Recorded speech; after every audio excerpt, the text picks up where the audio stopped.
Do you love to exercise? I'm about to take my dogs for a run and I love it. I love going out with my dogs.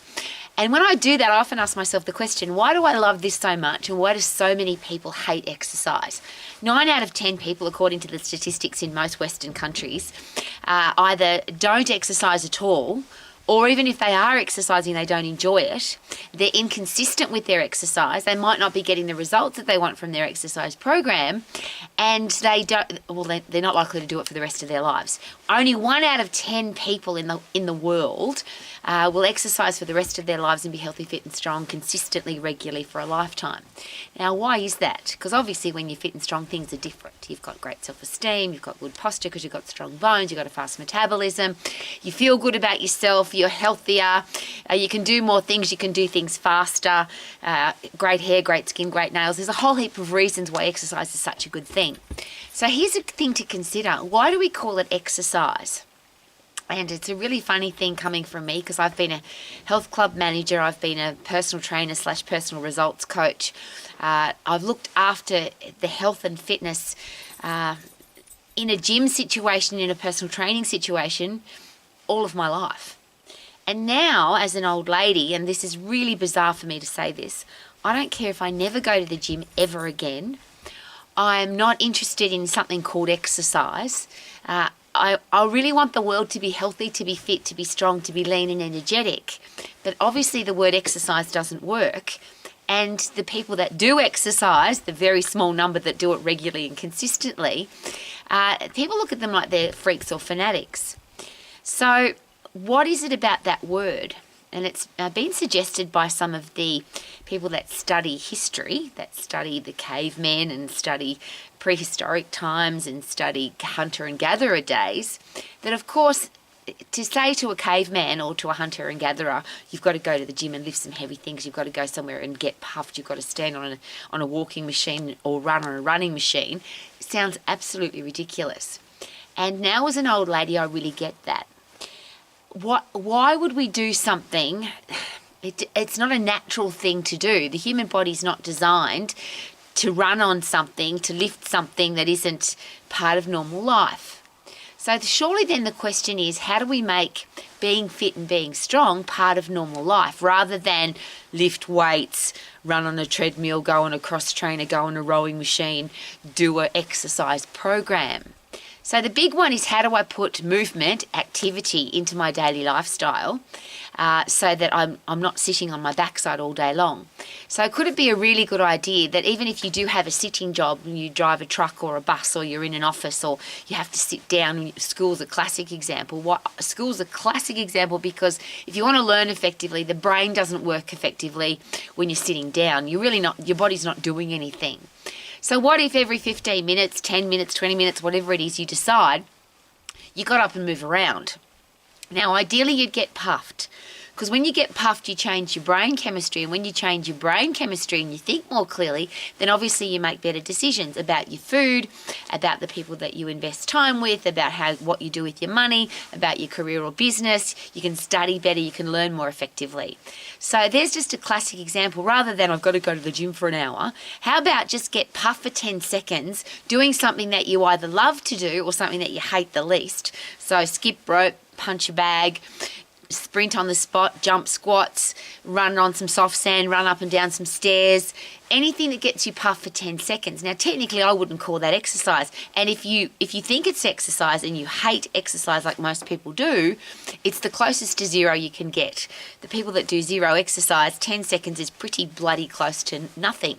But 10 seconds, if you do intermittent bursts of that throughout the day, you'll obviously get fit. So rather than I've got to go to the gym or I've got to have a planned exercise program, how can you put that into your lifestyle? Now, the other really interesting one, of course, is what exercise does for your brain, or what being fit and strong does for your brain. I'll take the word exercise out again. So the brain scientists, the neurosurgeons, the people that study how the brain works are all suggesting that the best form of activity to keep your brain healthy for the rest of your life isn't going to the gym either. Now, your muscles and bones in your brain are blind and they can't see what you're doing. But if you want to get neuroplasticity and neurogenesis, so you want to have a brain that's constantly changing and getting better and more effective, and you can think more clearly and just get older and wiser and better rather than just older, the two things that have been studied quite carefully now is martial arts and dancing. Because you're getting puffed, you're using your muscles, you've got to remember dance steps or remember kata, or you're constantly thinking about what you're doing. You're getting fit, you're using everything in your body, but technically not exercise. So I'm going to a martial arts class, I'm going to do some sparring, I'm going to do some patterns or kata, I'm going to a dance class, I'm learning how to dance, I'm getting puffed and I'm moving. I have to remember stuff, but it is an exercise. And I'm sharing all of this because I don't want our world to be unfit and fat and sick and diseased, and it is. And I know that not everybody, but once it's past 50%, it becomes normal. And it's become very normal now in our world to be fat, sick, weak and diseased and depressed, rather than healthy, fit, strong, energetic and lean. And I don't want that for our kids. So if our kids think they have to do 35 minutes of exercise or go to the gym for an hour or run for 20 minutes or the things that people don't like to do, if you keep telling your headspace, I don't like to do it, or it goes against the natural grain of your body. The body's not designed to go to the gym. As humans, we're just meant to move. We're not meant to sit down. We're meant to get puffed. We're meant to lift heavy. And the hunters and gatherers did it all. They ran away from wild animals. They killed wild animals. They ran away from wild tribes. They lifted heavy things. They carried their children. Activity was just a normal part of life. You didn't have to include it. And that's what I'm doing now as an old lady, because I have 20 acres. I've tried to figure out why it is I love gardening so much. And I'm not a normal gardener. I lift heavy rocks and heavy logs and wheelbarrows full of sand and dirt. And I'm working really hard in the garden. I'm trying to figure out why I love it so much. And it's because I'm getting puffed. I'm lifting heavy, but I've got something to show for it. When I run on the treadmill or when I lift weights, yes, I did something and my body feels good because I did something, but there's no outcome. Yeah, I put some time into exercise, but I can't see the outcome. When I do my garden, I can see, look, I've moved that rock, I've moved that tree, I've changed that garden, and I feel really good about what I can see. Dancing, sport, martial arts is the same. I win a trophy, I win a gold medal, I compete with other people. Oxytocin's a really big one from a hormonal point of view. Oxytocin's a happy drug, but it comes from hanging out with great people or with animals, which is what I'm about to do now. I'm about to run with my dogs. And it's freezing cold. I love that it's cold. We've had our first snow for the year. It's almost dark. And it's kind of wild. And the outcome is that my dogs have a great time. I get oxytocin. They get oxytocin for hanging out with me. And I don't consider it exercise. I don't go, I've got to take my dogs for a walk or dogs for a run because it's exercise. We sprint up and down hills. We chase things. We have a great time. But I don't consider it exercise because obviously if you're a parent, you've got to make sure that your kids are healthy. Well, I don't have any children. I have 5 dogs. I've got to make sure that they're healthy.